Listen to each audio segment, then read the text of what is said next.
Hello everyone, welcome back to Witch in the Woods here on the Yogscast complete server with me lying in bed, Mom. So it's been an interesting few days. I wasn't able to get an episode out last time, about 2 days ago, because of just time going everywhere. Winter has arrived, and that means my sleep schedule is going crazy, and it was already kind of bad on the onset of winter, so you can imagine it's even worse now. The first thing that you are likely to notice the moment that I turn the HUD back on is that my hearts are now blue. Now, this might come as a surprise to some of you, because the highest tier of heart canisters that you can get from Tinker's Construct, like these, are green and completely uncraftable. Also, point of note, I don't have any. So usually somebody having blue hearts would be indicators of a massive cheat. As it turns out, here we go, this gene that you get from iron golems does a hell of a lot more than I thought it did. Let me see, if I just take these off, and if I then port myself into the ceiling so that my hearts go down, you can see I am already at 2 green.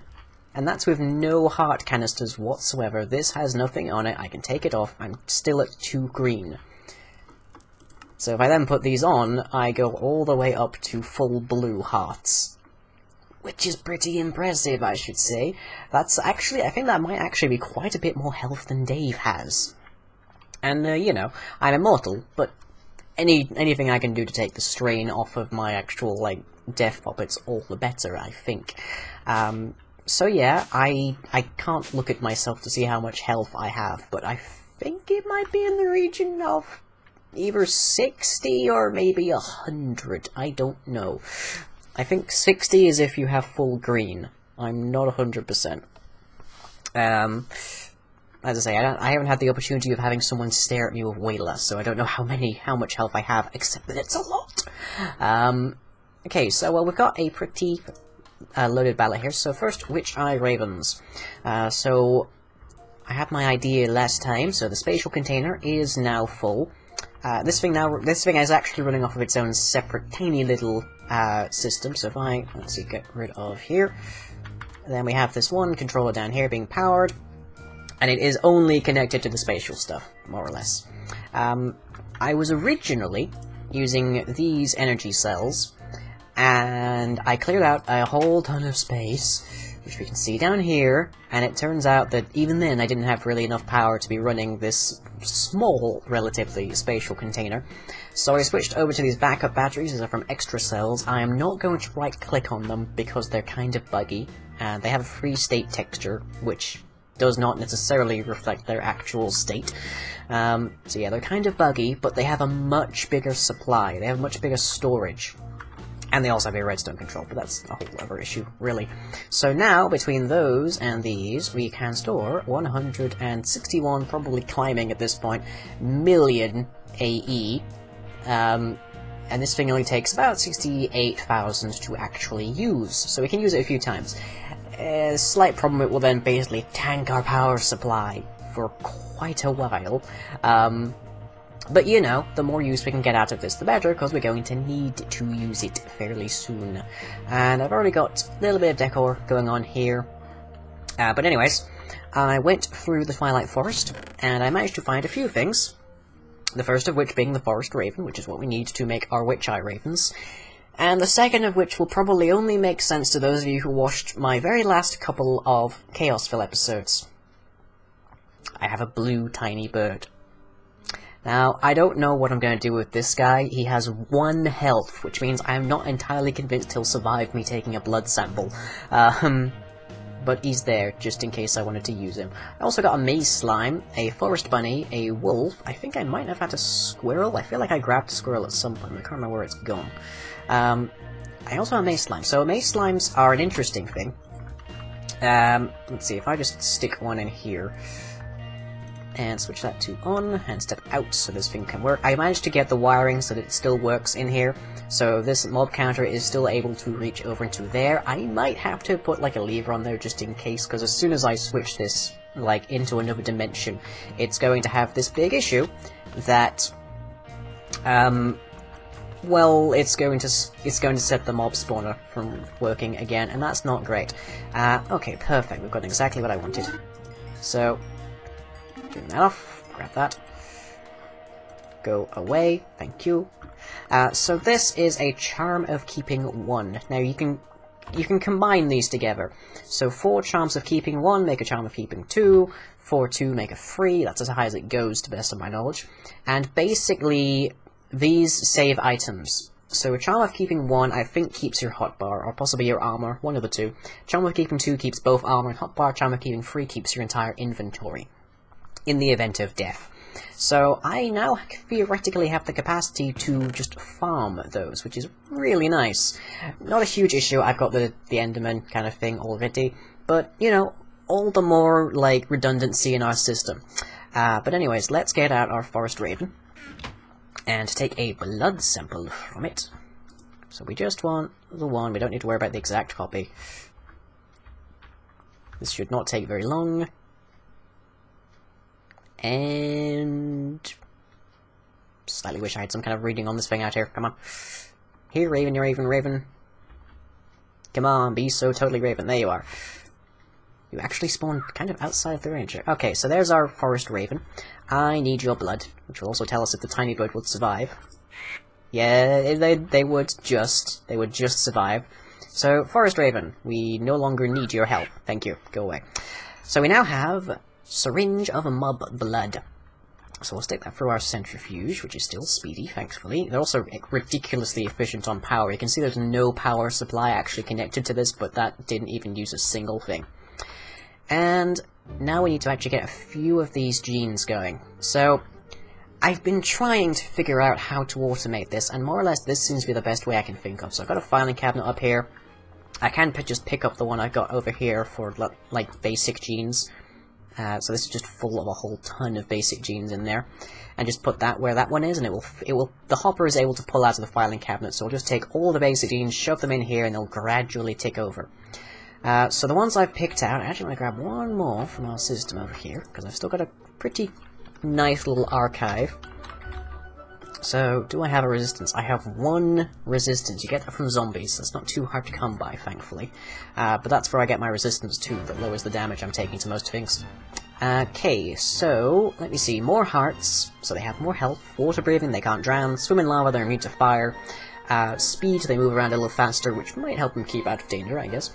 And, of course, resistance, so they take less damage in general. That should make our Witch-Eye Ravens fairly potent folk. They're not offensive in any fashion, and I really wish some of these genes were better integrated with the mob AI, but we'll deal. So we'll start. More hearts. Breeding state 0 of 14, and we shall pick up... Has that actually just gone into the hopper? Oh, of course it has. Yeah. We'll just pick up that, and come over here, grab our basic genes one. And we're going to stick that over up on top of here. And that should... Yeah, that is already burning through the power supply available. But meanwhile, our breeding state is going up, everything is working quite nicely. Yeah, it's just eating that power. Wow.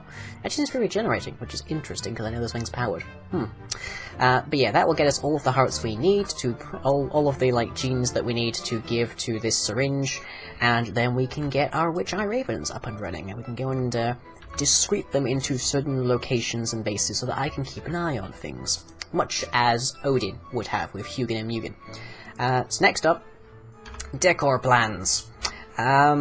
This top level, at least for like this area and this area, are more or less decor complete.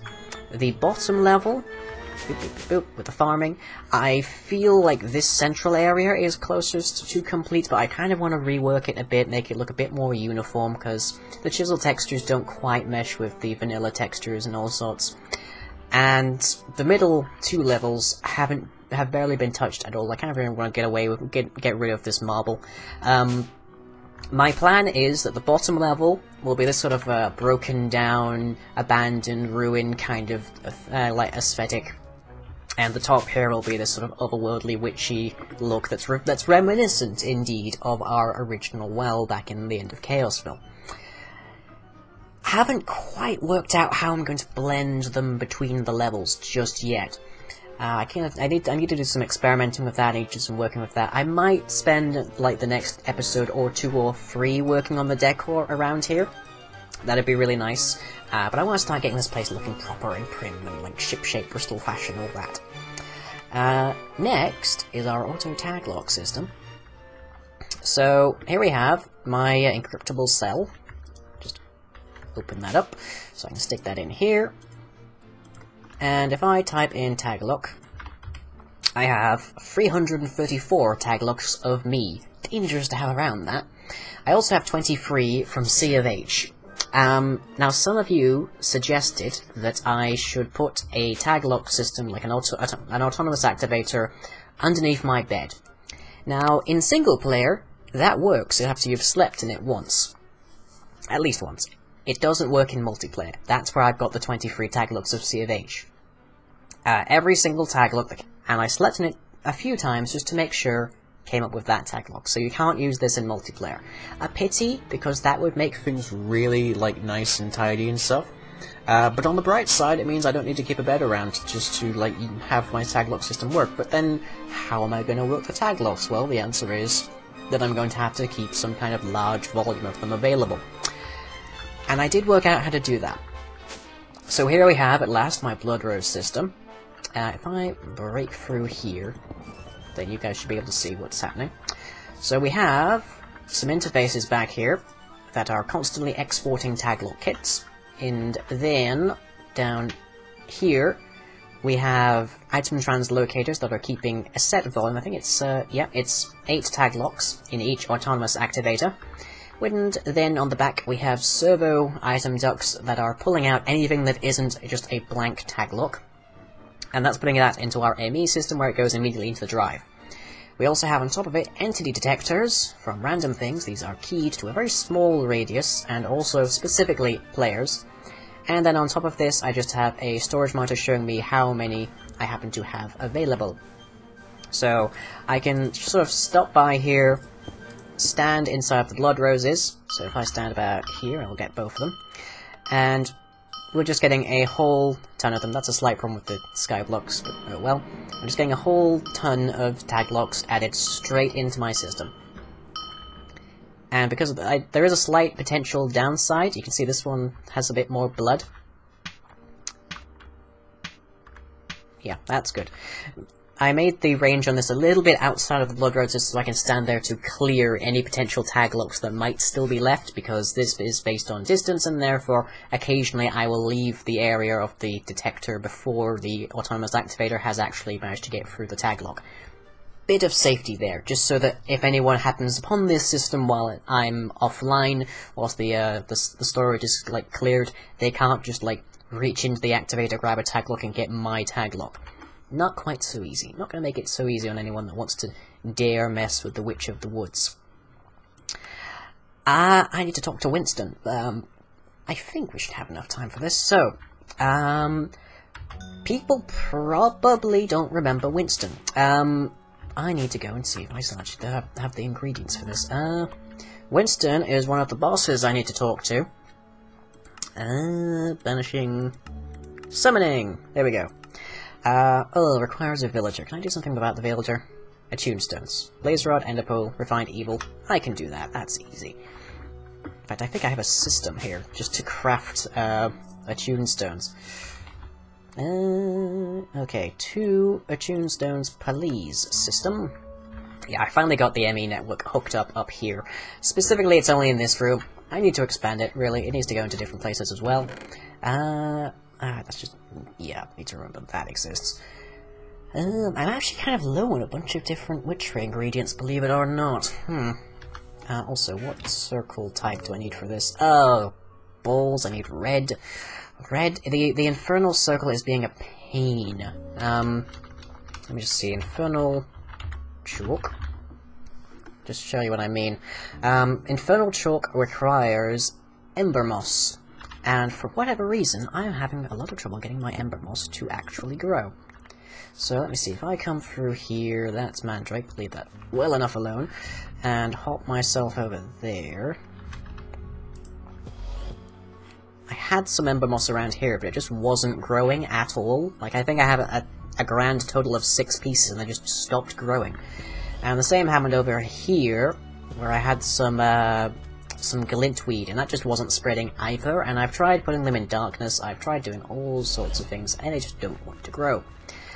And I really don't want to get into a situation where I have to just continually keep, like, just, like, mutating them. Because that is not fun, and it's not something I can very easily automate either. So let's just see, do I have any moss in here? I have 5 ember moss. I would have to use 2 of that to get a single piece of the chalk. And quite probably that's going to use up a fair bit of my stuff, so I might have to put that off for today. Which sucks. Let's see, I have buckets in here, and this is probably asking me for buckets of lava. Yes, it is. Okay, that's fine. I can do that. That's why I have a tank lying around. Yep, right here. I need to actually get a transposer for this working. There we go.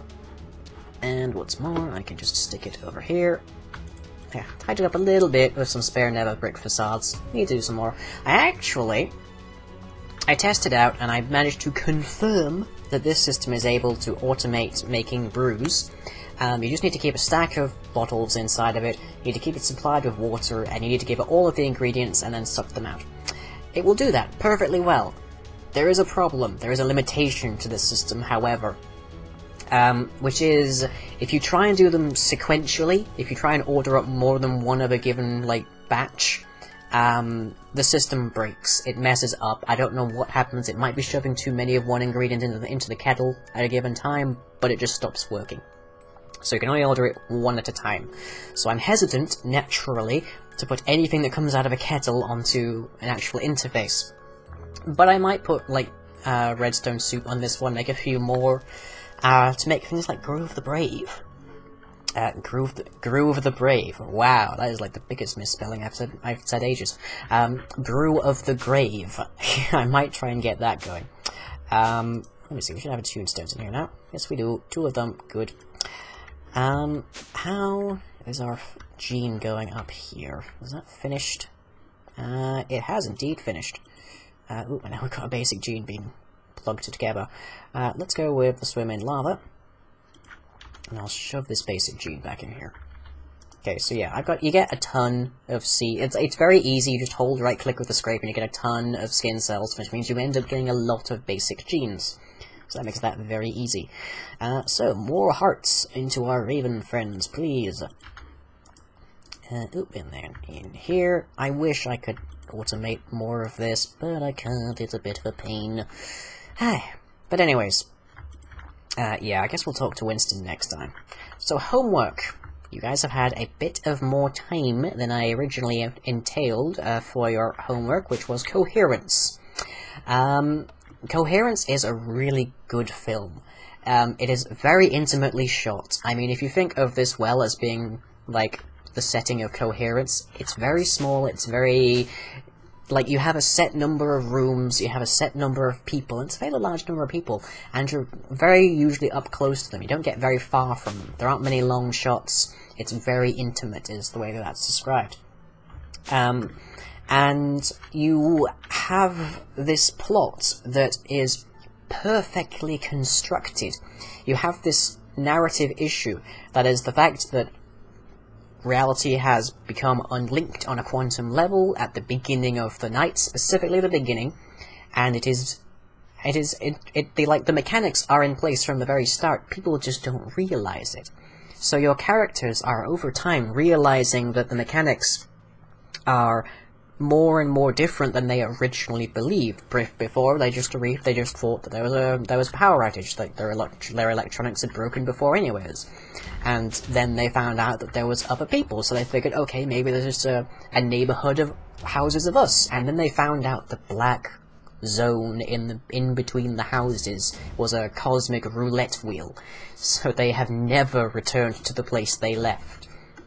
That I think is really great. It's magnificent, it's simple, and it ramps up the tension with every single scene. So first, you think that there's an emergency situation, and then you realize maybe there's a huge them against us moment, and then you realize that you're not in the house that you started in. Moreover, the people you've been travelling with aren't from the same house you came with. So it's like, there's no stop to that pressure, and it's really well done. It's very nice. Our piece of homework this week, well, this might be this week, I hope it's not this week. I hope to have another episode out in 2 days. Our next piece of homework is this is a hard movie to watch because it jumps around a fair bit and it's filmed in a very specific style. Oh, are we actually out of power? We are actually out of power by the looks of this. The swimming lava is still working. I had a button. Yeah, there you go. Blip. Oh, this is actually nearly out of power itself. Oh. More the good for me. Boop. There you go. Still working now? Now you're working. Good. Okay, so it's shot in the nature of being found footage. In its original form, it is old VHS tapes. Some of you probably have already guessed what this movie is, if you're particularly informed about horror movies. And that is that this time, our next thing to watch, let's see, Resistance I think is the next one we'll go for, is called V/H/S. Now, I need to put an advisory for this, because this movie it features a lot of blood and gore, it features a fair bit of body horror, and it especially features more than a few scenes of nudity. There's one or two of male nudity, we're talking full nudity, where there's a few scenes of partial female nudity as well as full female nudity. If you're squeamish about any of that list, probably give this homework a pass. Otherwise, hunt down VHS. Good movie. Again, it's a little hard to watch, but I like the way that it's done. It involves a number of different people who are all like fantastic directors in their own rights, and you probably won't have heard of a lot of them actually, but they have been involved in a fairly few good movies. And this is just all of them are directing or writing these different individual tapes that people are finding in this like overarching like storyline. So yeah, give VHS a look, and let's see, hopefully we might actually have enough time. Oh yeah, we might actually have enough time to see our witch ravens. So, one moment, whilst we finish up this very last gene. 8 of 12, 9 of 12, 10 of 12. It's nearly there, it's nearly there. Completed! Okay, let me just rotate this so it doesn't keep spitting basic genes in here. So that is our last gene. Let's add that in. Let's give that to our Witch Eye Raven. Whoop. So, whoop. Is that the one I want? Do I have to punch you with this? I can't honestly remember. Shift and right? No? I know I can give you this blood. Whoop, oh boy, he's running away. He's running away. Come back, Mr. Raven. Yeah, nope, stand still. Come on, hold it. Thank you. Okay, I need to figure out how to get this into them then. I know I've done that before, like skeletons. Maybe it's because it's a forest raven, I don't know. We should be able to, like, work him out. Oh well, we'll figure that out next time, and we'll have our Witch Eye Ravens running around. But with that, I hope you've enjoyed. I shall catch you all next time. And check out VHS if you are of a suitably not nervous disposition. And as always, this has been Yogscast Complete Pack. I have been the Witch in the Woods, lying a bit more, and I'll catch you all next time.